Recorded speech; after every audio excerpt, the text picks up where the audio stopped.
मैं बचपन से जिस स्कूल में पढ़ता था, संजना भी उसी स्कूल में पढ़ती थी। संजना जो कि मेरे बगल वाले गांव में रहती थी और हमारा स्कूल घर से करीब 3 किलोमीटर दूर था, लेकिन स्कूल जाने का रास्ता हम दोनों का एक ही था। मैं जब स्कूल जाता तो कभी कभी संजना भी मिल जाती।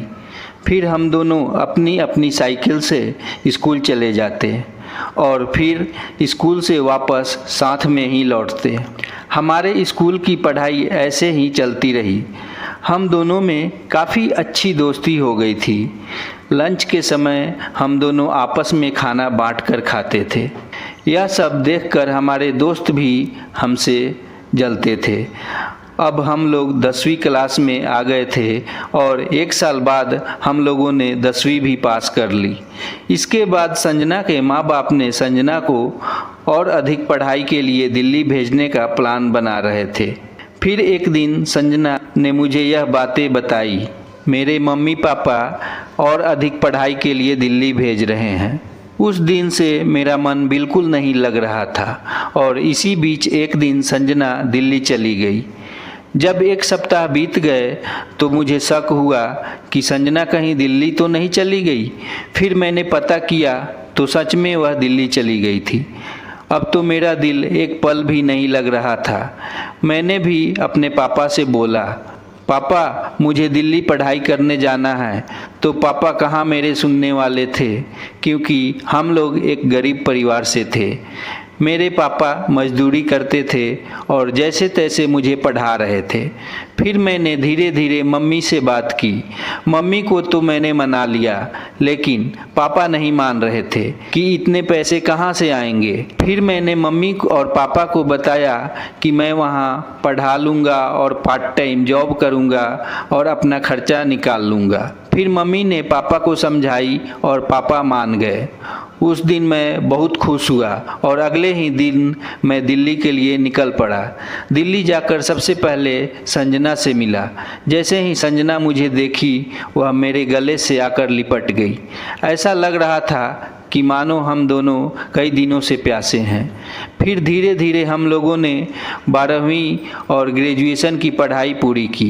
इसके बाद संजना के पापा ने संजना की शादी की बात छेड़ दी और वे संजना के लिए लड़का ढूंढने लगे और एक दिन संजना की शादी किसी बहुत बड़े घराने में तय कर दी गई। इसके बाद संजना अपने गांव वापस आ गई और धीरे धीरे शादी का समय नज़दीक आने लगा। इसी बीच एक दिन संजना ने मुझे बताई कि पापा ने मेरी शादी तय कर दी है। जैसे ही मैंने सुना, मुझे तो विश्वास ही नहीं हो रहा था, लेकिन जब संजना के आंखों से आंसू निकलने लगे तो मुझे भी विश्वास हो गया। इसके बाद मेरी नींद कहाँ भाग गई, मुझे समझ ही नहीं आ रहा था। ना मैं दिन को सो पा रहा था, ना रात में। मुझे बहुत तनाव हो रहा था। खाना भी मैं ढंग से नहीं खा पा रहा था। आखिर करूँ तो क्या करूँ।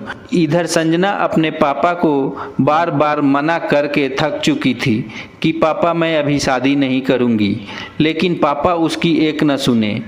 फिर वह एक दिन आ ही गया जिस दिन संजना की शादी होने वाली थी और उधर संजना का रो रो कर बुरा हाल हो गया था। लेकिन मुझे कुछ नहीं सूझ रहा था कि मैं क्या करूं। रात के 7 बज चुके थे। फिर मैंने निर्णय लिया कि अगर संजना की शादी होगी तो सिर्फ और सिर्फ मुझसे ही होगी। इस दुनिया में संजना सिर्फ मेरे लिए बनी है। संजना मेरी है, वह किसी की नहीं हो सकती, या फिर इस दुनिया से ही मैं अपने आप को मिटा दूंगा। फिर एकाएक मैंने बारात ले जा रहे दूल्हे को फ़ोन लगाकर बोल दिया कि तू जिस लड़की से शादी करने जा रहा है वह सिर्फ मेरी है।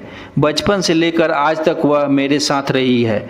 उस पर सिर्फ मेरा हक है। अगर तूने उससे शादी की तो मैं मंडप में आकर ही तुझे जान से मार दूंगा।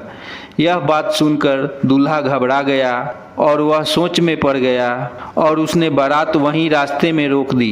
फिर उसने यह बातें सबको बता दी। दूल्हा पक्ष के लोग सोच में पड़ गए, अब क्या किया जाए। धीरे धीरे समय बढ़ता गया और रात के 11 बज गए। बारात वहीं रुकी रही। फिर लड़की वालों ने चिंता जाहिर की, आखिर बारात अभी तक क्यों नहीं आई। समय बीत गया, फिर रात के 3 बज गए। अब लड़की पक्ष वाले के अंदर घबराहट होने लगी। फिर लड़की वालों के घर से कुछ लोग निकल पड़े पता लगाने कि बारात क्यों नहीं आई। उन्होंने देखा दूल्हा और बाराती सब रास्ते में रुके हुए हैं। फिर लड़की वालों ने कारण पूछा तो दूल्हा पक्ष के लोगों ने सारी बातें बताई। दोस्तों, आगे क्या हुआ जानने के लिए चैनल को सब्सक्राइब करें और यह कहानी कैसी लगी कृपया कमेंट करके ज़रूर बताइएगा और वीडियो अच्छी लगी हो तो लाइक कीजिए और शेयर कीजिए।